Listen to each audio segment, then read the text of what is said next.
ఆమెకి ఒక గురువు దొరికి మళ్ళీ ఇంకొకసారి పుట్టవలసిన అవసరం లేకుండా చేసేసాడు. ఇంకంటే ఇప్పుడు నువ్వు నిత్యుడు వైపు అంటే బతికిపోయాడు. కాబట్టి ఇలా బతికేటట్టు చెయ్యడానికి అంటే మోక్షం ఇవ్వడానికి. కాబట్టి ఇప్పుడు కాశీపురి మోక్షపురి పదపురి కాదు, కేవలం మోక్షం ఇవ్వడానికి. మోక్షమును పొందాలంటే ఏముండాలి? మీరు చేసినటువంటి పాపరాశి పాపం అయిపోవాలి. పాపములన్నీ పోవాలి. పాపములు ఏ రూపంలో జరుగుతాయి? మానసికముగా, కాయికముగా.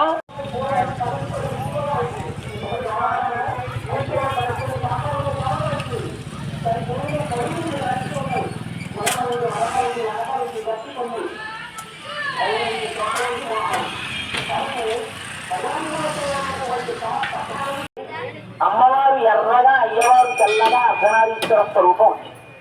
ఇలా వచ్చినటువంటి స్వరూపాన్ని నిర్గుణమై, అఖండమై, నిత్యములై, శివమై, పార్వతీ పరమేశ్వరుడుగా భక్తవరద కనపడి తెల్లగా స్వామి, ఎర్రగా అమ్మవారు.